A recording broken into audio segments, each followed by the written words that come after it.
What is up, MMA fans? This is Tudo Leonte for Sherdog.com, and today I have the pleasure to talk with Bellator MMA light heavyweight fighter, Mr. Simon Biyong. Hello, Simon. How are you today? Hello, guys. I'm happy to be there and to talk with the fans of Sherdogs. I feel good. I'll just finish my grappling class. Easy grappling because, like you know, I'm fighting next week, so I'm losing weight. Everything is okay, and we are ready to fight. How was it your morning session? My morning session, I start at 5 o'clock. Light running, bike, and some body weight training. And then 9, I did a grappling class until 10 p.m., 10 and a half. And now I'm just tired. I want to eat.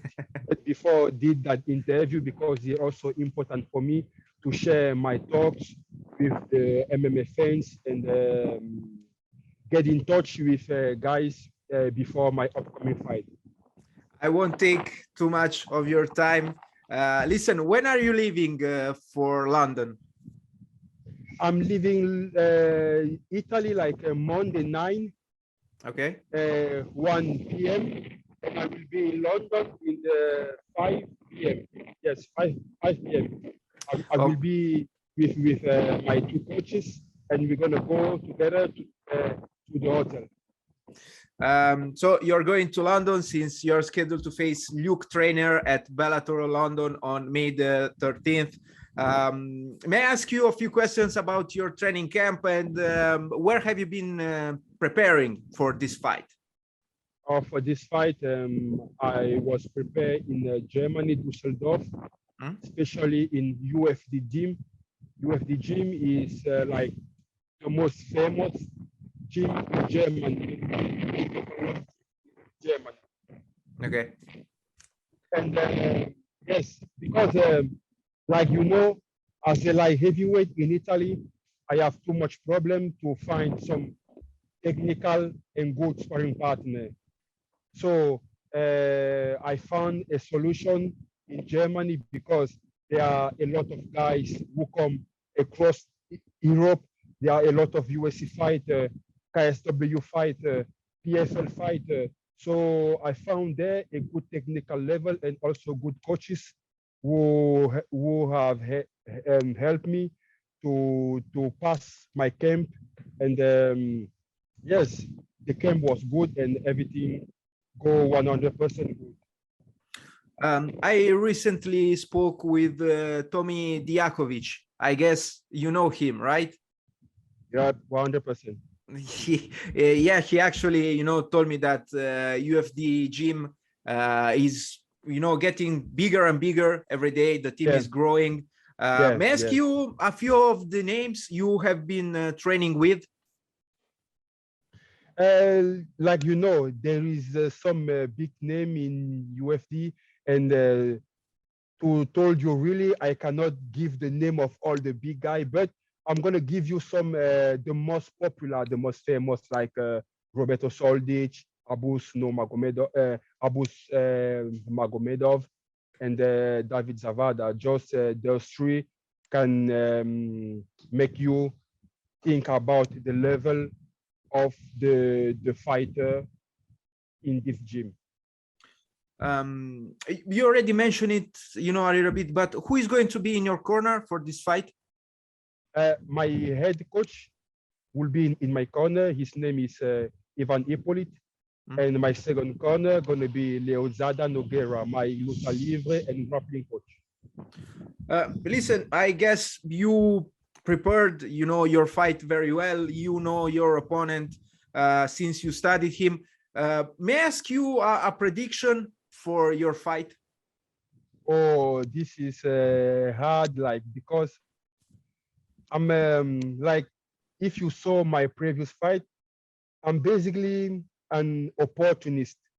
I mean, I always intend to finish my fight because I go always hard. I go always for the finish. So it can be on the feet, it can be on the ground. I'm ready 100% to take any opportunity my opponent going to give me, and also to create my own opportunity. To be honest, because of my Bellator debut, I really want to show my real level to all the Bellator fans, because it was a bit of frustration after my Bellator debut because of change of opponent on the last 5 days before the fight, and I lose my Bellator debut by decision, and it's like I didn't have the opportunity to really show a bit of my skills on the feet, on the ground. So I will go for a stand-up, but I'm also ready to take the fight to the ground to make a submission. As you know, most of my wins came about knockout, and I didn't have a submission win. So this is going to be also a good opportunity to me to show that I'm well-run fighter. Like I can finish people not only with ground and pound, but also with submission. So there is a lot of opportunity. There's a lot of possibility. You can never predict the fight. I know, of course, fans want to have a prediction, but I prefer to tell fans, be ready to anything, because that fight can be very quick, or I also ready to do 50 minutes. Now that you spoke about your Bellator MMA debut, on that occasion, you lost a decision to Christian Edwards. Edwards, yes. It was the first time you competed in the United States. How was your experience, overseas? Yeah, my experience overseas, like I was so much confident. Like I was so much confident before the fight week. Previously, I was scheduled to fight Lee Chadwick, England guy, Bellator light heavyweight England, and then unfortunately he catch COVID, and he was not able to fly to the USA. Like I told you before, it was a big opportunity to me. Not also it was my Bellator debut, but it was my USA debut. Like, if you want to really be famous in the MMA game right now, USA is the right place to shine. So that's why I told you I feel that bitter taste, because I didn't catch that opportunity. That's why my upcoming fight is important for me to show that I deserve another spot in the USA. I'm pretty sure you'll have your chance to shine. Somewhere where you actually shone is when you fought in Japan. You fought in Japan in 2019. I would like to ask, your recollection about your experience over there too, since Japan is, pretty particular. Yeah. And Japan was a dream for me. Japan was a dream. I always dreamed to be in Japan since I started to see Pride fights and all that veteran guys like Mandela Silva and Rampage Jackson. So fighting for Rising was a dream come true. Fortunately, I get the win, but I was in 2 fight contracts with Rising, and the belt in the light heavyweights was vacant. Okay. So for me, it was a big opportunity to put my intention to capture that title. And then unfortunately COVID come up, and then all the country closed their borders, and Italy was pretty in the bad situation during the pandemic, and a lot of countries, especially Japan and USA, doesn't want to deal with Italian athletes. So it was a bad timing for me. It was a bad timing, but fortunately, my management did a very, really good job, and I want to give them a big up. Caribbean management did a good job to find me that Bellator contract, and and it was a Bellator, it was a contract for Bellator USA. Like it was a different contract, like because most of Italian guys have Bellator Europe contract. But me, but for me, it was a special contract for USA, and I have also my USA visa. So this was huge opportunity. Like now I'm able to go to USA, did a camp, and spar with the high level athlete. So this is a big opportunity Bellator gave me, and my intention is to capitalize 100% on all that advantage. I also know that the relationship between Bellator MMA and Rizin is pretty close. They are on very good terms. Perhaps they will have the chance, to promote another dream. I want a Bellator Japan. I want a Bellator Japan because my first time in Japan, Japanese MMA fans treat me like I was a notable fighter, because myself, I feel like I didn't do enough to feel like, okay, I'm this, I'm that. But they treat me like a superstar, asking me autograph, asking me to take photos. It was a very, very good experience, and I think Japanese MMA fans are very different. That's how a lot of fighters love to fight in Japan, because they have a different spirit.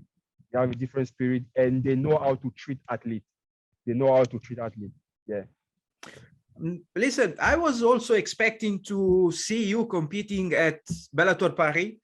But I know you were scheduled to face last year, to face Melvin Manhoef. But then the match fell off that time, right? Yeah,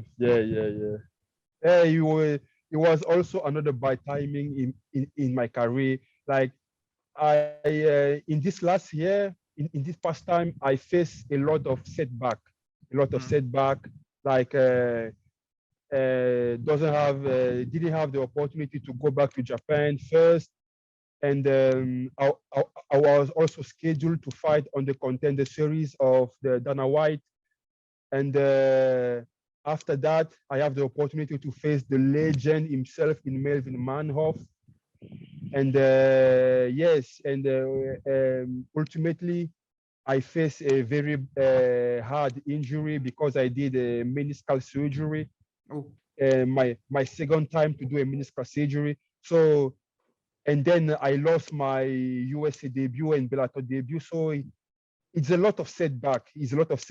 And I can say all those setbacks just teach me about myself, how to face adversity and how to overcome adversity. Because I know I'm not the only athlete who face setback and adversity. But the difference between us is the capacity to back up, the capacity to fight, and the capacity to get back in the win column. In addition to being an MMA fighter, you're also a skilled painter. What do you like about art in general? And can you please give us an update on your artistic career? Yeah, like my update, like in Cameroon, I did a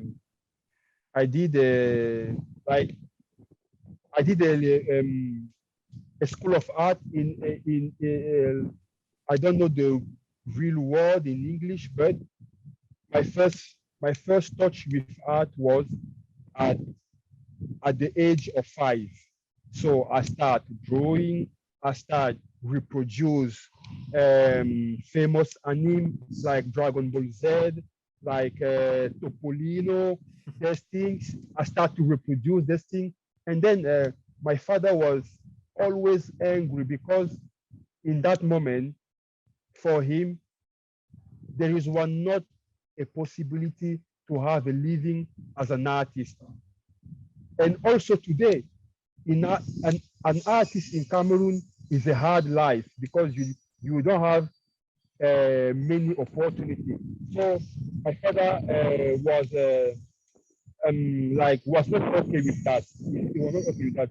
But I keep it because you cannot kill a passion. You cannot kill a skill. Like I didn't ask to know drawing. I born with that. So I cannot help myself but just drawing. And even in school, I was hiding from my parents to draw. I was hiding in school from my teacher to draw. And it was also a business for me. I reproduce a famous manga and then I sell it to my friends in school. And then it was a means for me to have some extra money and to buy other mangas. So and then my father saw that okay, I cannot take away that skill. So the best thing for me is to push my son to be at least better, at least the best artist he can be. So he put me in an Italian college in Cameroon. Okay. And that Italian college how to teach me the academic way of drawing, the academic way of painting. Because before that, I was just a random guy who drawing, but without a proper technique. So being in that college gives me skills and precision in my drawing. After that, my intention was to pursue my passion with university. Mm-hmm. And then I come in Italy and then I do fine arts here in the city of Genoa in the graphic design because I was thinking, okay, now I'm a good painter. I know draw.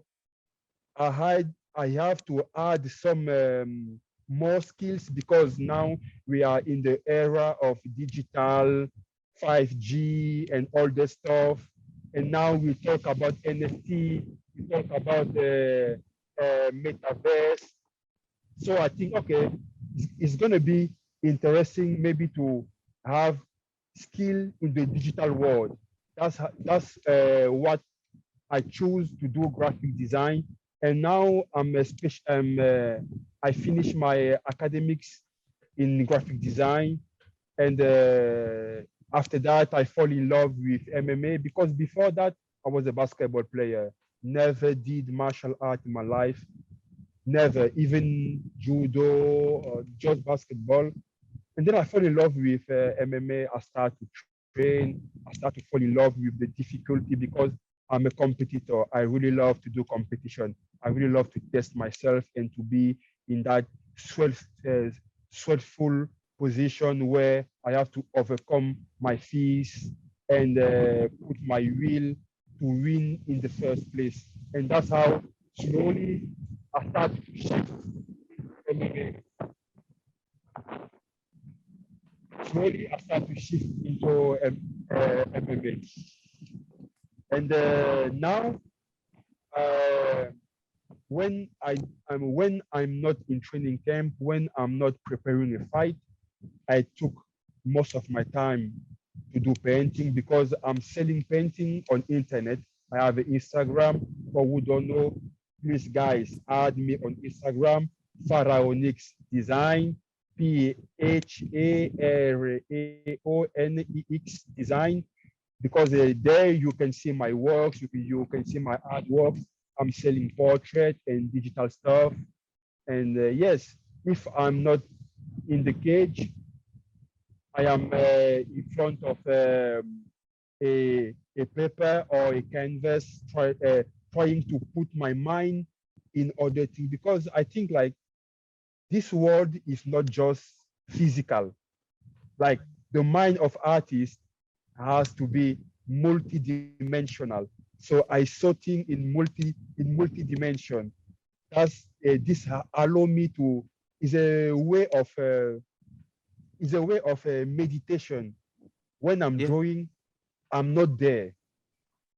is like I have many alter egos in my body. I have the fighter, I have Simon Biyong, the normal guys, and I have the Simon Biyong, the painter. So all these people trying to have their own personality in one body, because I saw things in multidimensional. And I think a lot of people, even if they don't realize it, they are also like this. But me, I'm conscious of that, and I try to capitalize on that. Yes. That's quite an answer. Very interesting and quite insightful. So thank you very much. It's, you know, it's interesting to see and to speak with people who put arts in mixed martial arts, you know. Yeah, yeah. It's very interesting, and there are a lot of forms of arts which that I like, actually. Yeah, because if you think about it, sorry, if you think Please. about it, art is an expression of your mental skills, and the MMA is expression of your body skills. So at the end of the day, it's not uh, a case that we call it martial arts, because there is some expression, there is some art in fighting, because you can be a good fighter, but to be a really good martial artist, you have to feel it. You have to let your body, or you have to let that alter ego take 100 his place and express your body without fear, without restriction, to be really relaxed and enjoy that moment. And that's how you can be a real martial artist. Look, Anderson Silva, he's a real martial artist. He's not just a fighter, but he's a martial artist because of that relaxation. Israel Adesanya, that relaxation, that, and you can see his body. It's like he don't even think. His body, he's in the flow, he's in the zone, and the body speaks for itself. It's the same thing in I found also when I paint. I don't think. I just let my hands and my brain do what he wants. Like, it's a completely flow. It's a different mind. It's a different state of mind. Yeah. I mean, as I said, it's quite interesting. Listen, Simon, a couple more, then I let you go. Have you already picked your walkout song? Yes, my welcome song will be and a Cameroonian guys who live in London, because, like, don't get me wrong, but I come from a country where we don't have so much light in martial arts. Hopefully now we have Francis Ngannou who are doing good in the UFC, and he's putting some good light in Cameroon. But we need more exposure. We need more exposure to Cameroon, to African guys, because there's a lot of African guys who has talent and they just need the good spot, the good position. So for this fight, I have my good friends in London. His name is Angelo, and he's a rapper, he's a beat maker, and I choose to work in with his song. Also to put a light on him because he's a London-based artist. So it's going to be also a good way for him to be known in London. And he did a pretty good music. I love his style. And I decided to have a Cameroonian song as a workout song. Well, we'll have to wait to hear it. I'm pretty curious about it, actually. Fire. That's good to know. Simon, do you have... because I know also London fans are pretty savage when it's come to welcome foreigners. So I know they're gonna boo me. I don't know, but in a part of my brain, I expect that. Like, I'm gonna fight in the enemy territory, so it's not gonna be. But it's okay because also if that fight was in Cameroon, there are gonna be a lot of fans of me. Of So course. it's normal. It's normal. It's normal. So, but mentally, I'm ready for that, bro. I'm ready for that. That's how I choose to be in that state where I know, like, even if in the arena there will be not that much of Cameroonian guys, but entering with a Cameroonian song gonna put me in the state of mind like, an okay, my country is with me, Cameroonian guys is with me, my origin is with me, my ancestor gonna be with me in that fight, and definitely I'm gonna do everything to get my hand raised. Do you have any last messages that you would like to share with us? No, guys, the last thing I can say is tune in, Sherdog fans, please tune in Friday 30 and get ready to see some violence. Simon, grazie mille. Thank you very much for giving me Thank you, a bit. Merci beaucoup. Oui, Dankeschön. bien sûr, bien sûr. Of course, I know you speak a lot of languages. A lot of languages. Thank you very much for giving me a little bit of your time today. Best of luck with the upcoming fight. Hopefully, I will hear again from you in the future. Thank you, Tudor. That was a huge honor for me to share my talk with Sherdog. And hopefully we have guys like you. We put some light on no MMA fighter like us. So I appreciate it. Thank you very much. And hope to talk with you after my victory. Have a nice day, my friend. Best of luck again. Bye-bye. Os. Os.